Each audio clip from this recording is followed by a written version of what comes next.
Hello, and welcome to our second webinar on Black Summer Research Program covering the 2019 and 20 bushfires. This webinar is about bushfire prediction and behaviour. Hello, my name is Loriana Bethune and I'm a Research Node Manager at the Natural Hazards Research Australia. First, I'd like to acknowledge that we are meeting across a range of different Aboriginal lands today, and we are guests on these lands. I'd like to pay my respects to their elders, past, present and emerging. And I'd also like us to recognise that these lands and waters have always been places of teaching, research and learning, that sovereignty has not been ceded. The wide-ranging Black Summer Research Program was undertaken by Natural Hazards Research Australia and the Bushfire Natural Hazards CRC in the years since the 2019-20 fire season, with funding from the Australian Government and partners. The program drew on the expertise of Australia's best fire and climate scientists, human geographers, land managers, and public health and recovery experts at 28 research institutions, First Nations organisations, and fire and land management agencies. The research explored the major challenges from the 2019-20 fire season. Why was it so devastating? What new capabilities can be implemented? And how Australia can best learn from its worst fire season on record. If you haven't seen them already, there are a range of resources available on our website at naturalhazards.com.au/black-summer. There are summary reports, hazard note briefing papers, overview videos, and links to detailed reports on the 23 research projects. So today you'll hear from 4 experts about 4 projects covering bushfire prediction and behaviour. A snapshot about their key findings. Today we will hear from Associate Professor Marta Yebra from Australian National University on how dry was the vegetation, Dr. Mika Peace from the Bureau of Meteorology on what was the influence of the atmosphere on bushfire spread, Associate Professor Owen Price, University of Wollongong, looking at did prescribed burning help, and Tim Neale from Deakin University on how was fire prediction used. Each speaker will have 10 minutes and we will have 15 minutes for Q&A at the end. So our first speaker, Associate Professor Marta Yebra, is the Director of Bushfire Initiatives at the Australian National University and a Mission Specialist at ANU Institute for Space. She's been a research leader for the Bushfire Natural Hazards CRC and in 2017 was awarded the prestigious Max Day Environmental Science Fellowship from the Australian Academy of Science. Welcome, Marta. Hello, good afternoon, everyone. Thanks, Lorian, for the introduction. Before I start my presentation, I would like to acknowledge the hard work of all the co-authors that indeed it was what made this project so special because we made a unique multidisciplinary team with expertise in remote sensing, landscape modeling, meteorology, and fire science. And I also wanted to highlight that the research we did was conducted over a very short period. So the main objective was to establish a pathway for future research and operational applications. Let's start with this image. I give you a few seconds to think about what you see and how you would respond to this image. When I first saw this image, I thought this was a forest that experienced a recent fire.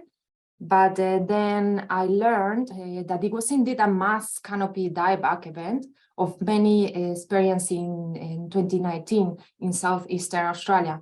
And my response was, what?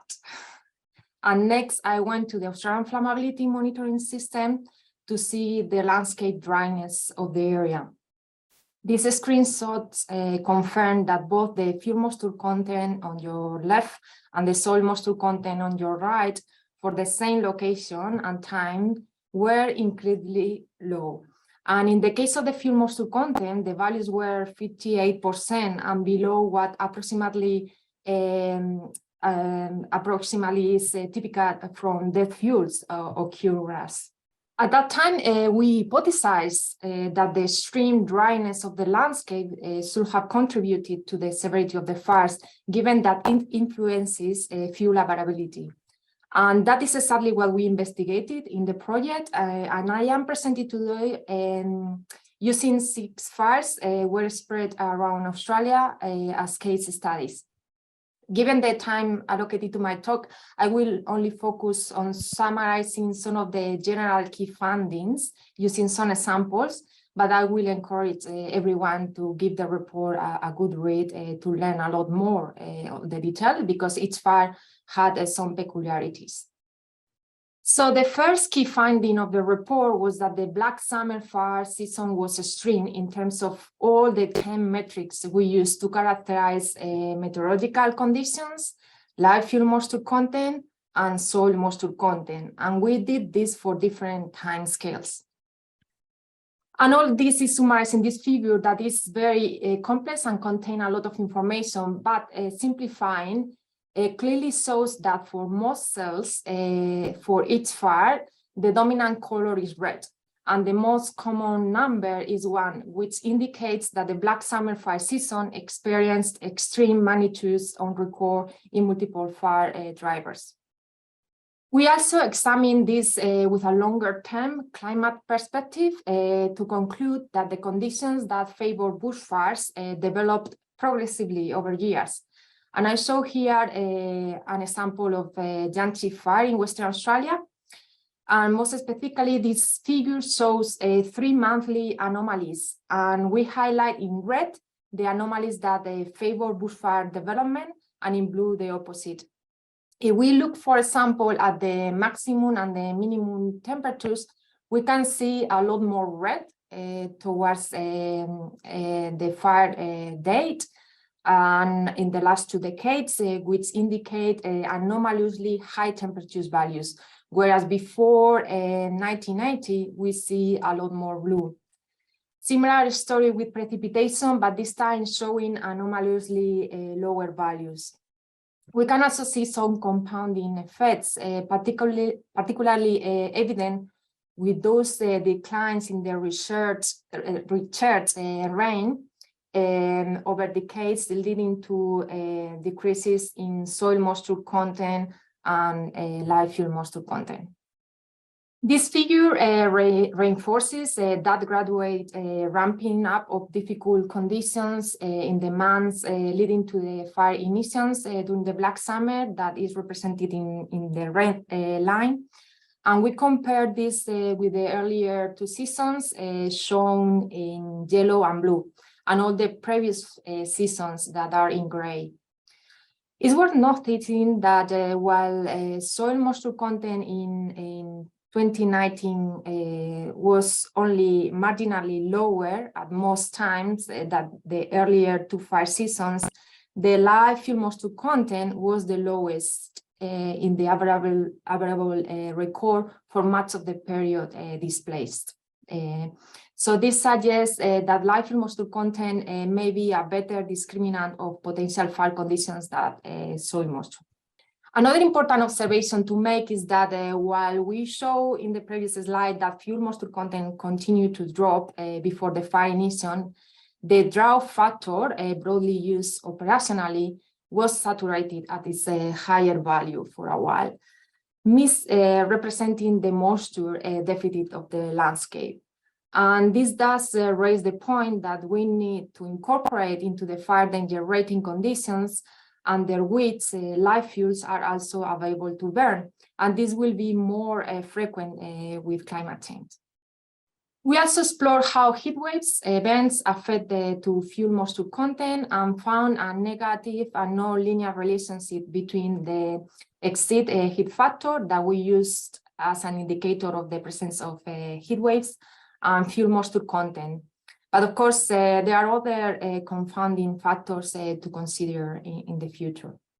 All the results I have presented so far focused on values average for the fireground using broad spatial resolution products, but we also look at high resolution maps of fuel moisture content that we derive from satellite data, and we observed considerable spatial variability in the moisture conditions within the fireground, but still a general tendency towards decreasing values towards the fire date, and then a recovery of those moisture conditions after the fire. We wanted to confirm the hypothesis of declining moisture content in the gullies that typically act as soft containment lines, but we end up running out a bit of time, so we will keep that for the future. Finally, we also examined the relationships between pre-fire fuel moisture content and post-fire burn severity for all the fires, and found a weak negative relationship between live fuel moisture content and fire severity at 3 out of the 6 studied fires, including Janchip, so that the areas that were drier in the pre-fire scene, that I need to apologize that erroneously here are represented in blue, corresponded to areas with higher fire severity. But this analysis deserves, of course, further investigation to know why this was only observed in a few fires. I'd like to finish with some remarks that may help fire and land managers to understand how and why fire risk changes across a landscape. So first, we show that successive years of dry conditions can lead to dramatic downward changes in live fuel moisture content, making this fuel available to burn and increasing the fire risk. Second, fuel moisture can rapidly further decrease if there are some heat waves events. And then overall, we concluded that live fuel moisture content provided the most immediate indicator of the presence of fire risk. But soil moisture content was also useful as it permitted an assessment of potential future changes in fuel moisture content. And finally, both of these metrics integrated changes in meteorological parameters. You probably would have preferred to hear more specific operational prescriptions to better estimate the fire risk, but to get there, we need further research. And first of all, we need to better understand the nature and quantity of the interactions between the variables we examine.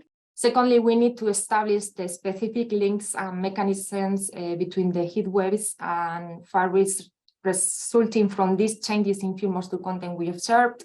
We need further investigation of the differences in fuel moisture content at a finer detail across the landscape in relation to the location of potential soft containment lines. And also, by the time we conducted the research, we didn't have spatial maps of dead fuel moisture content for the firegrounds, and therefore dead fuel moisture content was not included in the study. But under the frame of another project of the Black Summer projects, we developed a methodology to produce these spatial maps, and that will allow us now to carry out a comprehensive assessment of fuel availability. And finally, and most importantly, we need to find a way to incorporate soil and live fuel moisture content in the Australian fire danger rating system to represent those conditions under which live fuels are also available to burn. And this is important under climate change, where the live fuel will play a more and more relevant role in fuel availability. Thank you. Thanks so much, Marta. I'm looking forward to hearing more from you in the question and answers. Next, we have Dr. Mika Peace. Mika is a fire research meteorologist at Bureau of Meteorology. In addition to her research, Mika has had operational roles during bushfires, including throughout the 2019-20 fire season. Mika has led research for the Bushfire and Natural Hazards CRC and now Natural Hazards Research Australia. Welcome, Mika. Thanks, Loriana. Thanks, everyone, and good afternoon.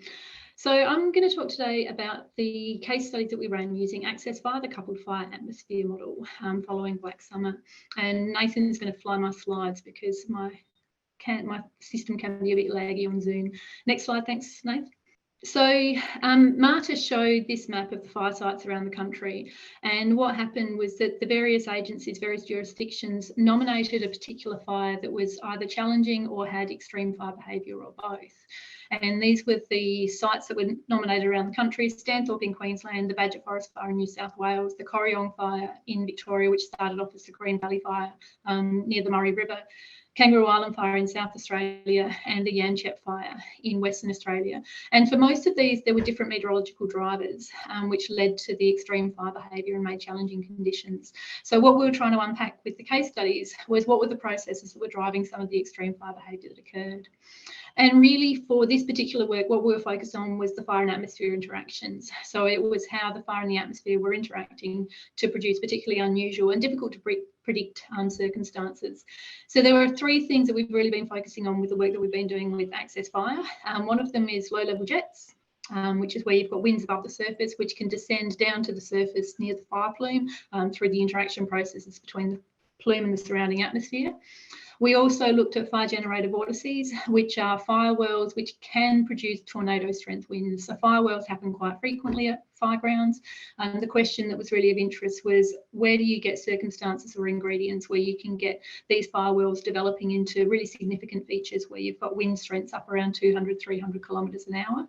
And the other processes that we've been looking at, which I won't cover in too much detail today, is pyro-CV or fire-generated thunderstorms and the kinds of environments that are favourable for those. So we've been using the coupled fire atmosphere Access Fire, and Access Fire is a fire spread model, and in theory you can use pretty much any surface-based fire spread model coupled to the Access numerical weather prediction model. So it's the model that we use for numerical weather prediction in operations in Australia and also in research. And it's also used for most of a lot of the climate studies that are done. So it's a seamless modelling system that can look across various spatial and temporal scales. So in Access Fire, we run it at high resolution down to about 300 metres using the nesting suite, and the fire runs on the innermost nest. And what happens is that every time step that the atmospheric model runs on a supercomputer, it sends a set of surface parameters, which are usually wind speed, temperature and relative humidity, to the fire spread model, and the fire spread model then advances across the landscape and calculates a heat flux, which is emitted from the amount of fuel burned in the landscape, and then passes those energy fluxes back into the atmospheric model. So the whole idea is that the atmospheric model knows that there's a fire there, and through each time step, the atmospheric model and the fire model interact. So we can initialise a fire from either a point ignition or from an observed fire perimeter. Usually we've been using line scan imagery and working out what the perimeter looks like from line scan imagery.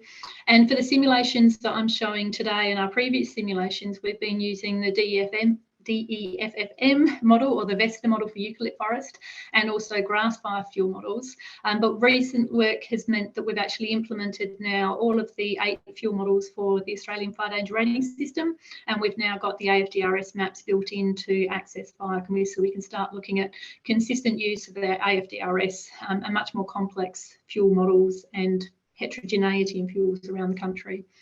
So most of the simulations that we've done so far have used pretty simple fuel inputs with constant fuels and fuel loads of either 20 or 30 tonnes per hectare, which has been appropriate for what we've been doing, because what we've really been looking at is how the heat fluxes or the energy fluxes from the fire interact with the surrounding atmosphere. So this is simulations that we did of the Corryong fire using Access Fire, and what we're looking at here is a vertical cross section of wind speed. So we're going from the surface, which is the black topography area, up to around about 9 kilometres high in the atmosphere at the top of the scale there. And the black line in the bottom right plot shows the cross section that we're looking at through the Corryong fire, although obviously the fire perimeter, which is shown in red, was advancing through these different time steps. What we're looking at is 10-minute time intervals of the wind, and you can see that the orange and the pink areas on the black topography are showing the advancing fire line. Now, importantly, what we've got here is a wind maximum, which we call a low-level jet in meteorology. This wind maximum is around about 1 kilometre or 2 elevation above the surface. And if you look at the scale there, it's a little bit hard to see on the screen that I've got, but the dark red is wind speeds up around 80 kilometres an hour or more. So this low-level jet's pretty strong low-level jet. Wind speeds getting up around 80 kilometres an hour or more, and it's sitting a lot of the time within about 500 metres of the surface. So it's sitting just above the fire. Now, what we can see as the fire advances is you can see that the fire, as the fire plume tracks along, you've actually got a response in the wind fields. And this was sort of really quite a critical finding from the simulations that we did. And for those who know the Badger Forest fire and the Corryong fire, they both on the night before New Year's Eve, so on the 30th of December going into the 31st of December in 2019, they made really significant overnight runs. So, sorry, Nath, go back to the next slide, please. So this slide really shows what the difference is between the atmospheric, shows the difference between the atmospheric structure when you've got a fire present and when you don't have a fire present. So we ran the simulation twice. What we've got on the left there is with the fire atmosphere coupling off. So in this one, the atmosphere does not know that there's a fire at the surface. And on the one at the right, you've got the heat fluxes from the surface being emitted to the atmosphere. So the atmosphere knows that there's a fire at the surface.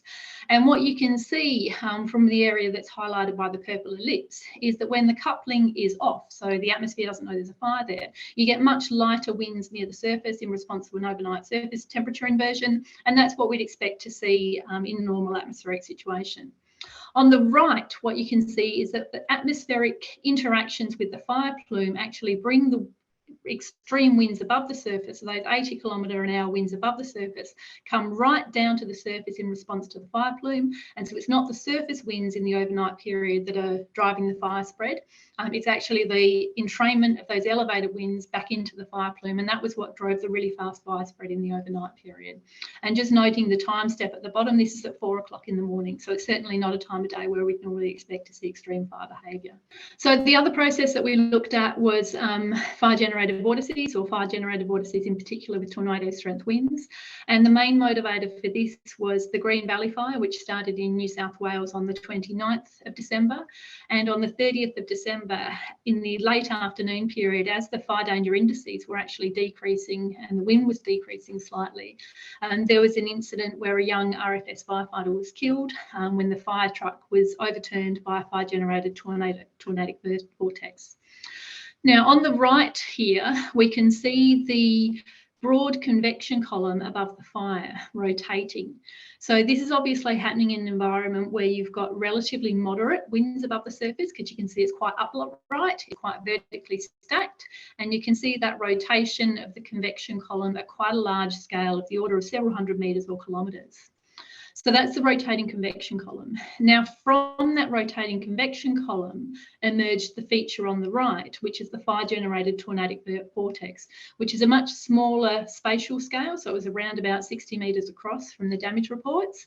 And on that was the system, the fire-generated tornadic vortex, the smaller one, which had wind strengths of 200 to 300 kilometres an hour as a minimum. And we call that a shedding vortex or a wake vortex because it actually sheds off the main fire front, and importantly, it can actually move independently of the fire front away from the fire front into unburned ground.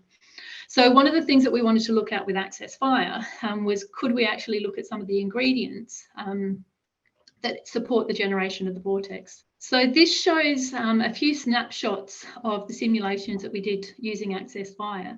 Now, for vortex formation, for pretty much any vortex formation, but certainly for a fire well, you need two different components. You need a spin component and a stretch component. And the spin component, a useful analogy is if you've got a spinning top, so you need to give it that flick to get it started. So we're looking at usually surface wind shear or surface variation in wind direction that helps give it that flick to get started.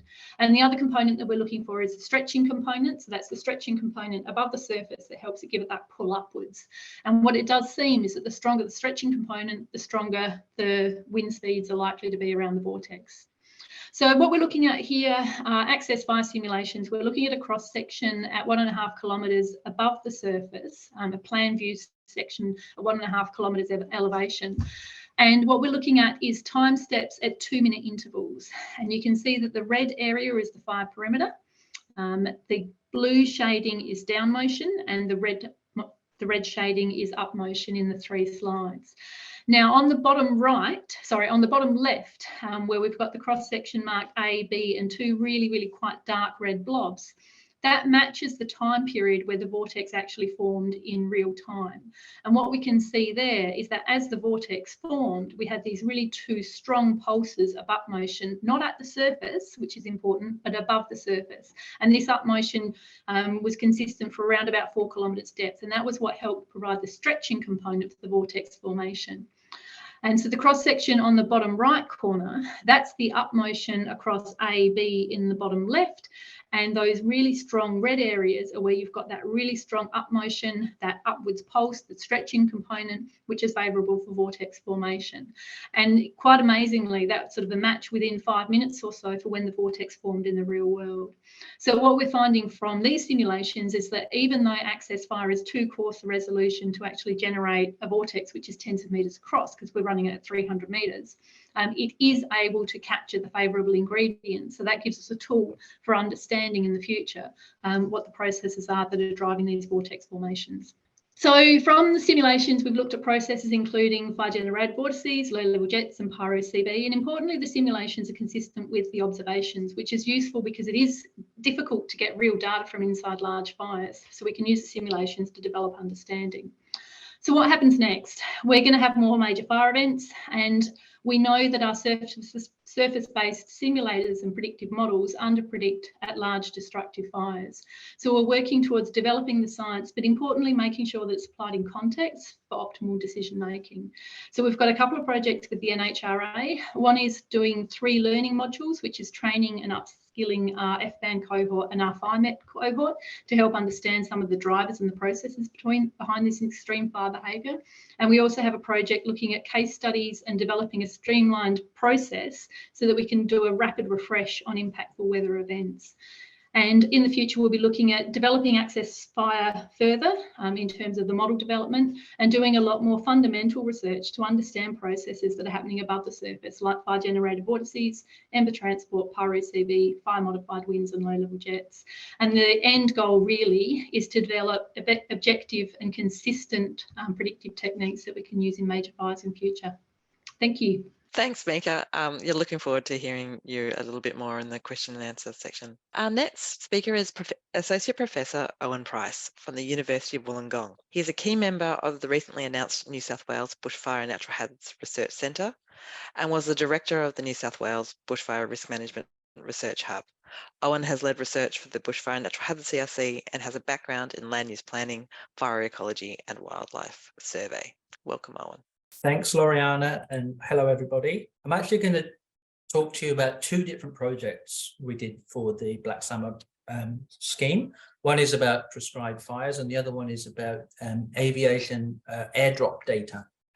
And before I start, I'd just like to acknowledge that I'm on Dharawal country and also acknowledge these wonderful people who also worked on this project.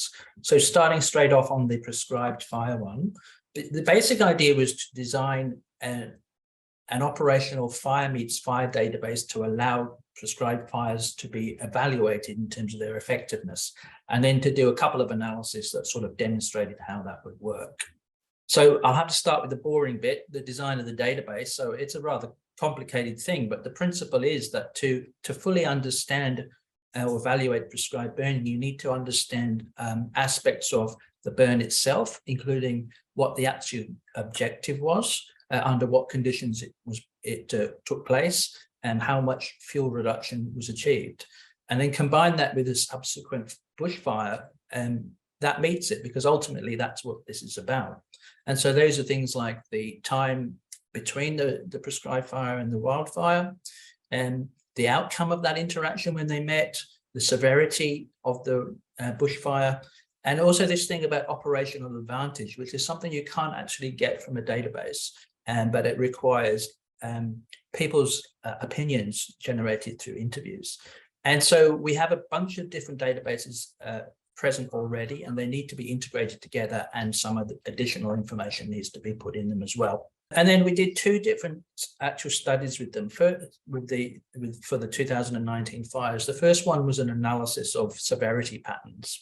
And what we did was take the whole fire area in 2019 and all those places where prescribed fires had happened in the last X number of years, and put data points 60,000 data points into those and constructed a model to say, what are the things that make the probability of high severity more or less likely? And here's an example of what that a typical severity map looks like. And we're asking the questions about these areas that are essentially black, where there's been ground consumption, what makes them more or less likely? So what we found was, as expected, the time since the last fire, the time since that prescribed fire has quite a profound effect, but it tends to peak after about, or tends to go down after about 6 years. And so this graph shows that effect for dry sclerophyll forests in the light green, but also that for wet sclerophyll forests and for rainforests, it doesn't seem to be an effect. We also found, for example, that severity was likely to be lower in areas with a high slope and with high FFDI. So you can see on this graph, again, dry sclerophyll forests, quite a strong response to FFDI, and also with higher live fuel moisture. The other thing we did was to actually examine, just visually examine 509 cases where the bushfires met the prescribed fires, and to ask questions about what actually happened. And so here's a few examples. The left-hand one is one where the fire actually stopped completely inside the prescribed fire. The middle one is more like an effect. It seemed to reduce the severity and left a wake of, or a shadow of, low severity in its path. We only actually found 2 examples of that in the whole data set. And the third one is where the severity was lowered, and we would think it looks as if there's no real macro effect there. But what happens was, from the interviews, we found out that the firefighters actually took advantage of the slowing and lower severity to buy them time to do something else. So when we look at the whole 509 of these examples, we asked questions like, what proportion of them actually stopped at the place where they met? And that proportion is very low, it's about 15%. And then we looked at the middle graph is what proportion of them stopped somewhere within the patch, and that's a much higher proportion. So for the recent fires, those ones on the right-hand side, it could be up to 50% of bushfires stopped within that patch. And then the proportion that actually reduced severity, and that is the majority of fires, at least in the more recent prescribed burns. So there's an obvious age effect here, so time since fire, and we also notice that the effect of reducing severity is highly dependent on the size of the prescribed burn. So it's really only the bigger ones that are having a big effect in reducing severity. And so what next with this sort of initiative? Well, I hope that we showed some pointers about what you can do. And I know there are several initiatives presently going on to develop fire databases. And I think you need to do these kinds of analysis periodically, because it's a very complicated story and it's not always the same. So, for example, when we looked at individual fires, they seem to have different severity models. So we need to keep doing this sort of thing. The second project was about looking at the aviation tracking data. And so what we're trying to do here is just understand the data and then investigate what we can do with it in terms of identifying objectives, and then do some case studies to see if we can understand effectiveness. So first of all, this graph, the picture on the right, shows you what the drop data actually is. It consists of a GPS position about for where water was dropped or retardant, and then another GPS for where that drop stopped. And so you combine them all together. We had 70,000 drops from New South Wales. And we were able to combine them with information on fire progression, so where the fire was at any particular time, and where the houses were and where they were impacted, what the weather was like. And we also had 10 interviews with air attack supervisors, which were helping for us to understand objectives and context. Some of the issues that we came across was that more than half of the aircraft in that year were missing their tracking data. So quantitative analysis is very difficult under those circumstances. We found a lot of drops that seemed to be over water. We found a lot of dodgy drop lines, more than 1 kilometre long. But nevertheless, we were able to do quite a lot with this data. So one of the things you can do, for example, is get a profile for how aircraft are used. And so here's two examples that show how the drops, where drops occurred on fires in comparison to how far the nearest building was. And in comparison, well, so the blue graph shows where the drops occurred in terms of distance to the nearest building, and the orange is the whole profile of the whole fire. So what we're saying here in this top one for Gospers is that most of the drops were very, very close to houses. On the other hand, the Bee's Nest fire below, it was the opposite. So most of the drops were a long way away from houses. So not entirely sure at this point why that is, but there'll be a reason.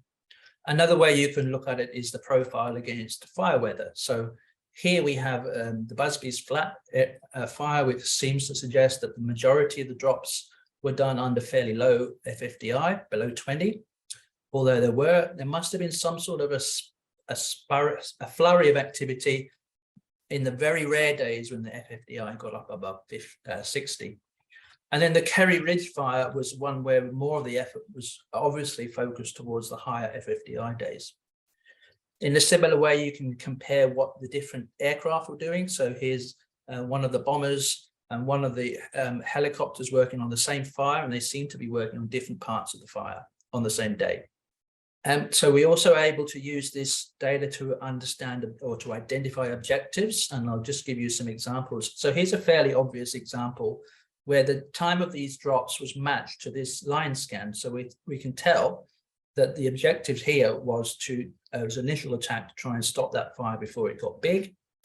Here's an example where there was obviously a lot of spotting going on, and we think that these drops were to try and suppress spots.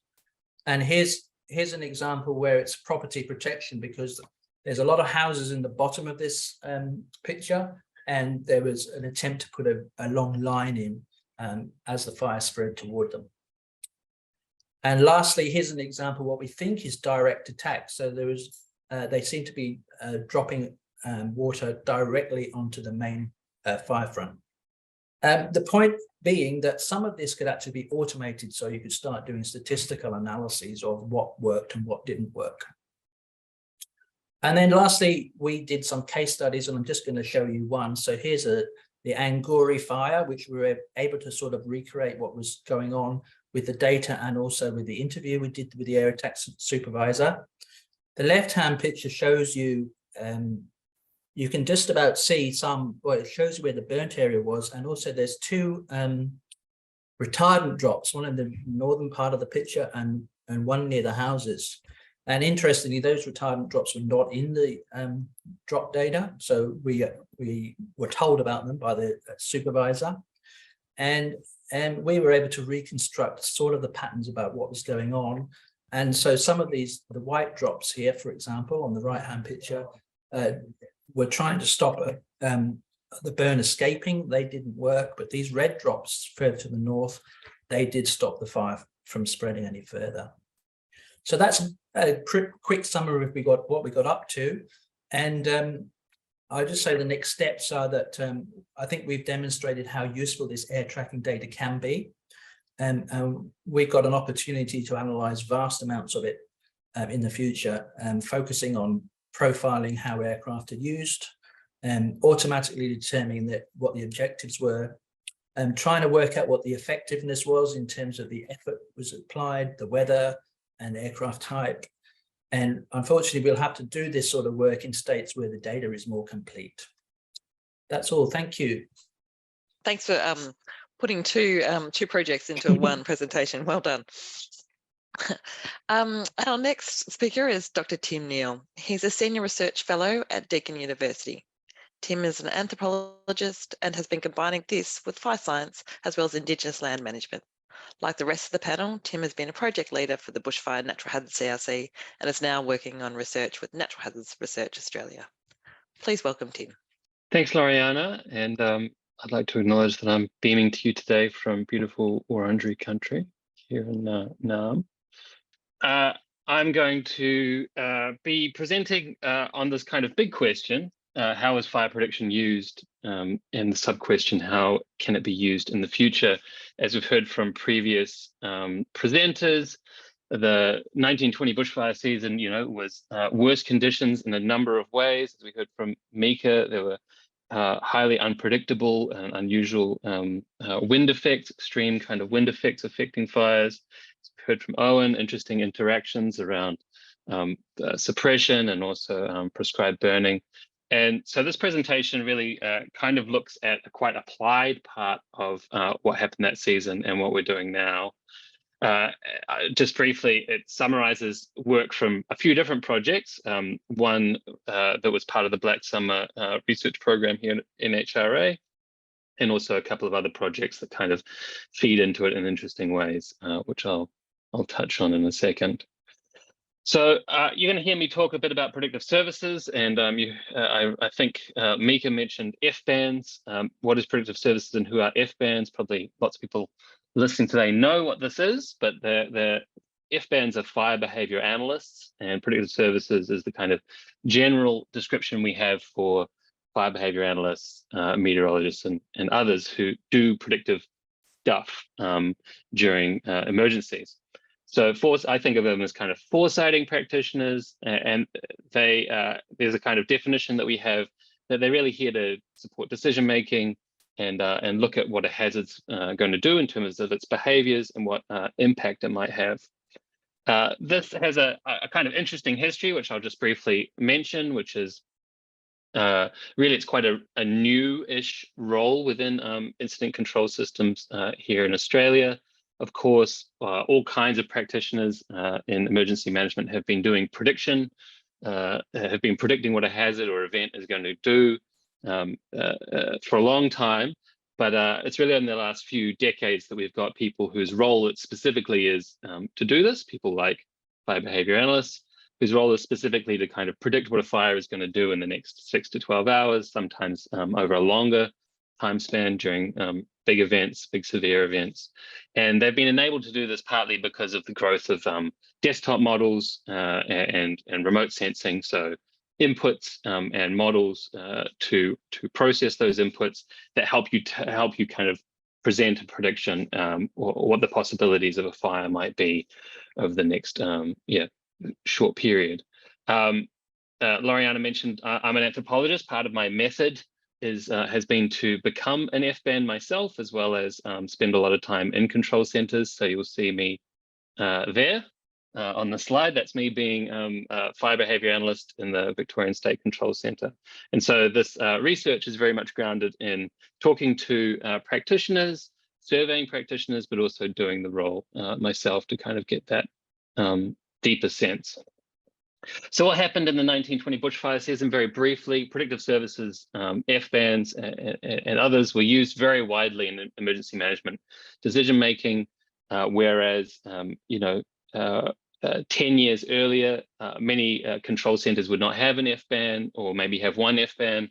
In the 1920 bushfire season, in the states that were affected, there were often 4 or 5 F-bands on roster, and sometimes many more. You saw in New South Wales and also in Victoria, much larger teams being deployed because of the extremity of the event, and because of, secondly, because of the need to start to take these products that predictive services produce and start putting them to new audiences. And I think that's kind of one of the key things that was new about that season. And some people will be familiar with some of these kinds of maps that they started to see publicly. So on the bottom left there, you have the potential impact area map that was released in January in Victoria, and some screen grabs of what were called the red maps, which were 24-hour or slightly more predictions of existing fires that were released in New South Wales. And I've included there, there were a lot of positive feedback about the release of these maps, these predictions publicly, but also some negative feedback as well, because it was an entirely new thing that was being rolled out. So that's what happened. A lot of use of predictive services, larger predictive services teams, and predictive services being used for new audiences. So put this all together as a kind of research problem. We have the use of this thing growing nationally. We have it starting to available to whole new audiences, which are the public. And so people like me and some of the people I work with, which I'm going to mention in a minute, really wanted to think about with practitioners, what's the future direction that we're going in. And for that, we really need social research, because there obviously are these practitioners, there are these tools, but are people using them? What are the shortcomings of them? How could they be used more effectively? All this kind of thing is what we looked at. So how do we do this? Apart from me being an FBAN, we surveyed what we call FBAN users, people like incident managers, planning officers, people like that. We did a national survey of those people, and we got over 200 responses. It gave us a very clear idea that often people who work in emergency management don't necessarily trust the tool, they trust the person using the tool. And so it's very crucial in terms of the future direction to think about supporting practitioners, because it's not just that people trust a prediction, it's that they're thinking about who made that prediction. So that's kind of key finding for us. We can have really, really good models, but people are also looking at who's using the model as to whether or not they're going to trust it. And then in Victoria, we did a specific study just interviewing subject matter experts, over 25 of them.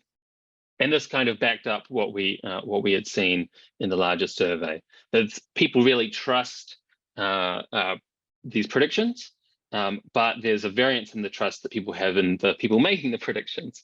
And this often has to do with things like whether they know them, whether they think that person has a lot of experience, and these kinds of things. Other things we found were people were generally like, predictions are being delivered in a timely way, that's good.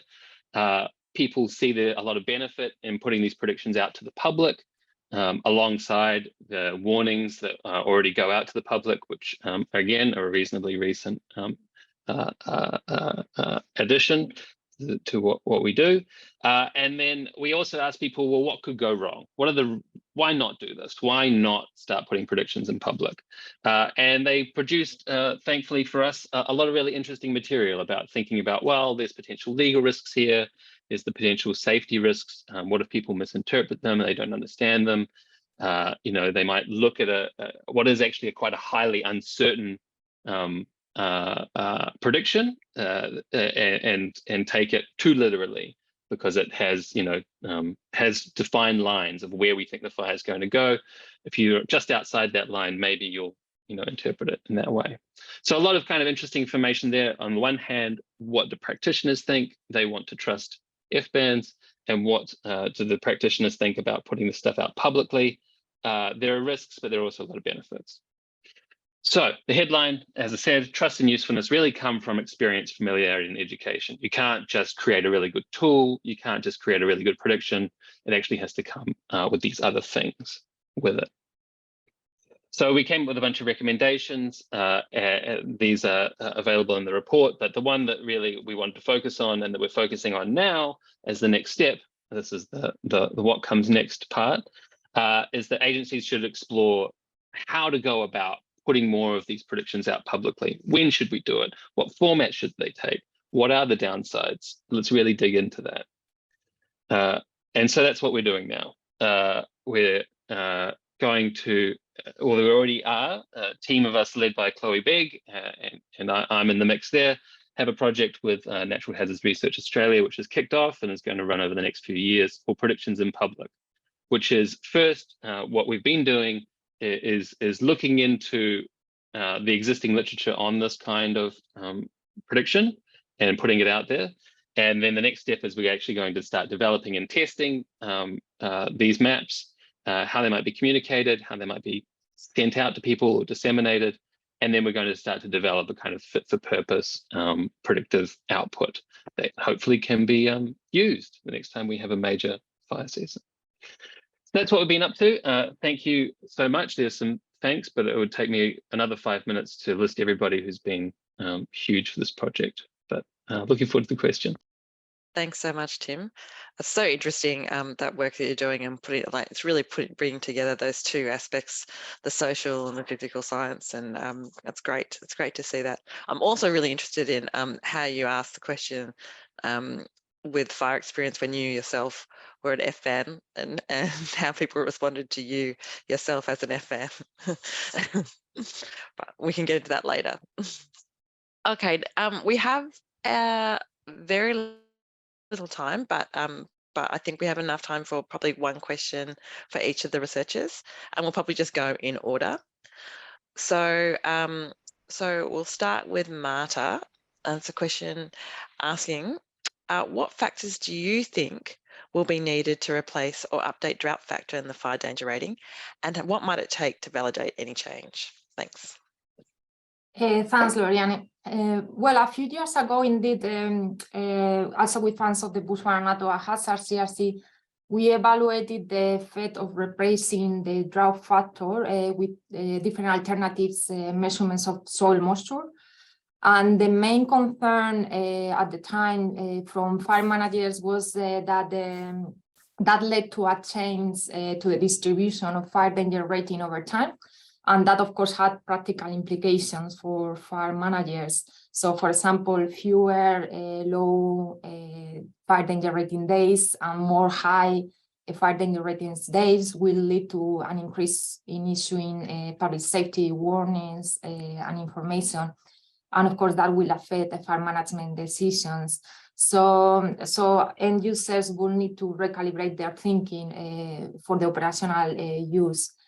But in the case of the implementation with the new fire danger rating system that is now running in parallel with the previous system, we need fire behavior models that can incorporate the information about the live fuel. Current models don't consider that, and the Australian fire danger rating system is based on the fire behavior index.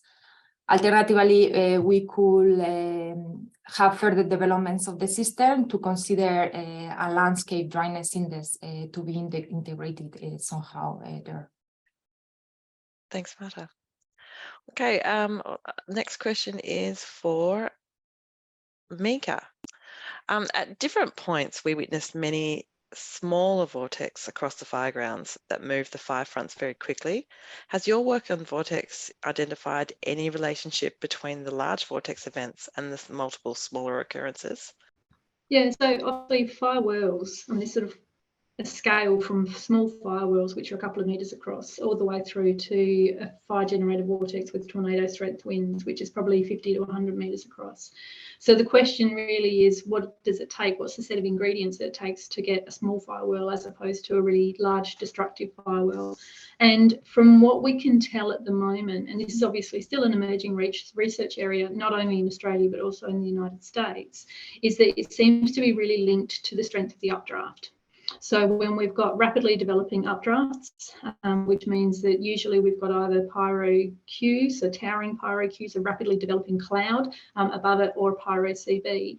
Those seem to be the cases where we're getting these fire-generated tornadic vortices as opposed to the smaller fire whirls. What we don't really know at the moment is where the transition in scale lies, but both in America and here in Australia, where we've seen tornado strength winds associated with vortices, it's very much with pyrocumulonimbus or with rapidly developing pyro Q. And we can see that on the satellite imagery. So if you're actually looking at the satellite imagery or radar imagery, if you've got radar imagery available, if you can see that the plume is growing rapidly or the cloud is growing rapidly in the vertical, then that's one of the warning factors that we're looking at developing as part of the training. So look out for rapidly developing cloud above the fire.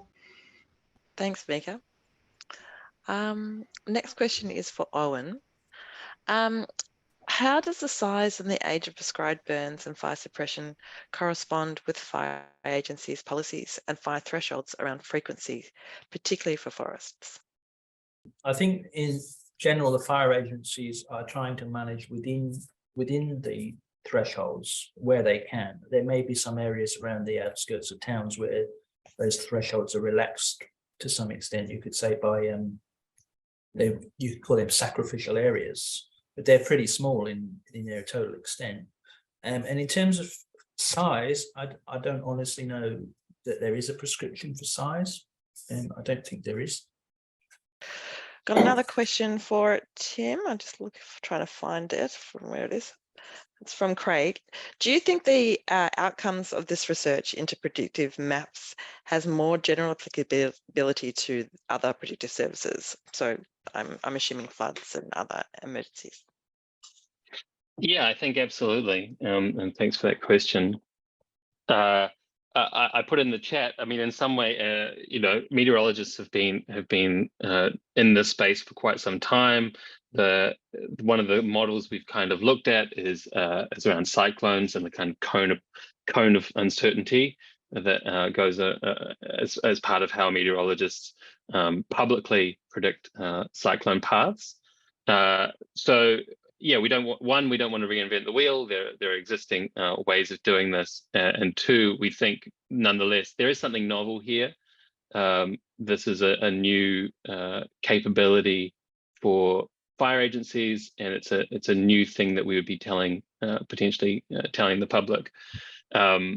And there's not really an equivalent in the flood space to the same extent. You know, like in fires, we have warning polygons and advice polygons, but to have something that's actually kind of spatially specific about, like, here's where the fire should be or maybe is a new thing for people to get into. So I think yes, absolutely, is the short way of saying that.